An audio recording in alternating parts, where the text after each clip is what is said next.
दोस्तों नमस्कार, स्वागत है आपका हमारे चैनल पर। कोरोना वायरस को लेकर 32 देशों के 239 वैज्ञानिकों की एक खुली चिट्ठी चर्चा में है। विश्व स्वास्थ्य संगठन WHO के नाम लिखी गई इस चिट्ठी का शीर्षक है it's time to address airborne transmission of कोविड-19, यानी वक्त आ गया है कि हम हवा के जरिए कोविड-19 के संक्रमण का कुछ करें।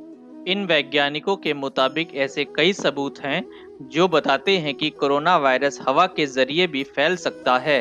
उनका कहना है कि यह वायरस हवा में मौजूद थूक की उन बेहद महीन बूंदों में होता है जो तब निकलती हैं जब कोई संक्रमित व्यक्ति सांस छोड़ता है या बात करता है। बहुत सूक्ष्म होने की वजह से ये बूंदें इतनी हल्की होती हैं कि कुछ देर तक हवा में रह सकती हैं। इसी दौरान ये सांस के जरिए वायरस को दूसरे व्यक्ति के भीतर ले जा सकती हैं। इसलिए इन वैज्ञानिकों की मांग है कि WHO सहित तमाम एजेंसियां इस वायरस से बचाव के लिए बनाए गए अपने दिशा निर्देशों में जरूरी बदलाव करें। कोरोना वायरस को लेकर देशी विदेशी एजेंसियों ने जो दिशा निर्देश जारी किए हैं, उनमें जोर मुख्य रूप से 3 बातों पर दिया गया है। बार बार हाथ साफ करना, मास्क पहनना और पर्याप्त दूरी रखना, यानी सोशल डिस्टेंसिंग का पालन करना।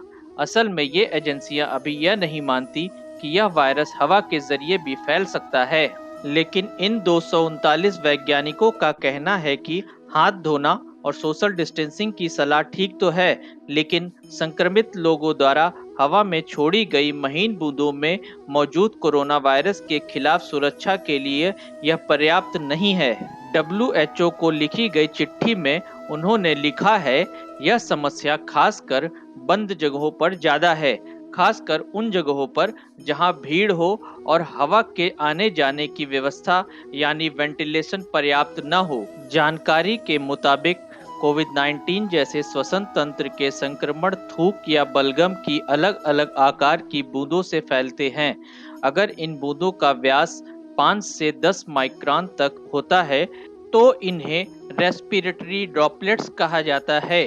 अगर यह आंकड़ा 5 माइक्रोन से कम हो तो इन्हें ड्रॉपलेट न्यूक्लियाई कहा जाता है। माइक्रोन यानी 1 मीटर का 10 लाखवां हिस्सा। WHO के मुताबिक अभी जो सबूत हैं उनके हिसाब से कोरोना वायरस मुख्य रूप से रेस्पिरेटरी ड्रॉपलेट्स के जरिए फैलता है।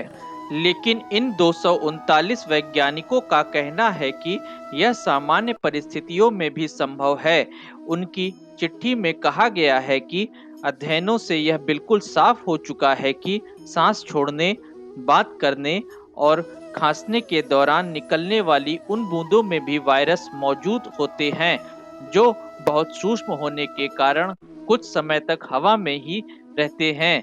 इनके चलते संक्रमित व्यक्ति से 1 से 2 मीटर की दूरी तक वायरस के फैलने का जोखिम रहता है।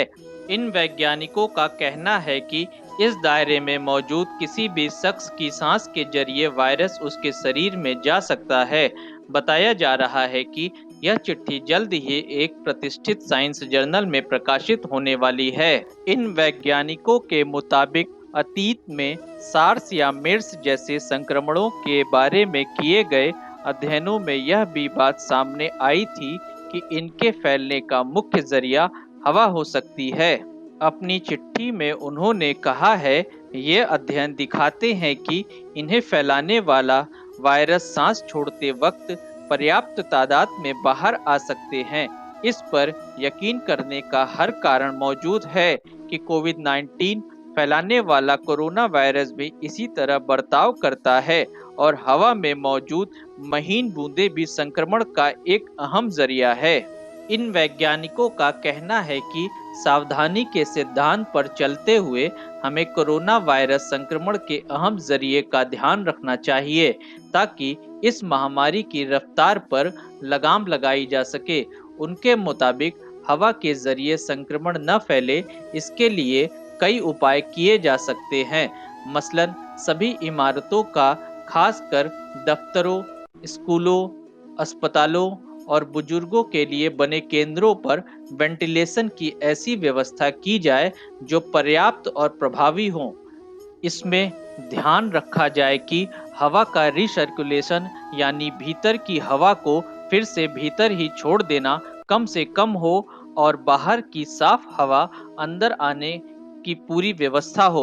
दूसरा, वेंटिलेशन सिस्टम में संक्रमण को काबू करने वाले एयर फिल्टर या अल्ट्रावायलेट रोशनी जैसे तरीकों का इस्तेमाल हो। वैज्ञानिकों ने सार्वजनिक परिवहन और दफ्तर जैसी जगहों पर जरूरत से ज्यादा भीड़ न लगाने की भी सलाह दी है। ये वैज्ञानिक जो कह रहे हैं उसका एक मतलब यह भी है कि साधारण सर्जिकल मास्क के जरिए कोरोना वायरस से बचाव संभव नहीं है। बचाव सिर्फ N95 मास्क से ही किया जा सकता है। सूत्रों के मुताबिक संक्रमण संबंधी मामलों में WHO की टेक्निकल टीम का कहना है कि कोरोना वायरस के हवा के जरिए फैलने से जुड़े सबूत विश्वास करने लायक नहीं हैं।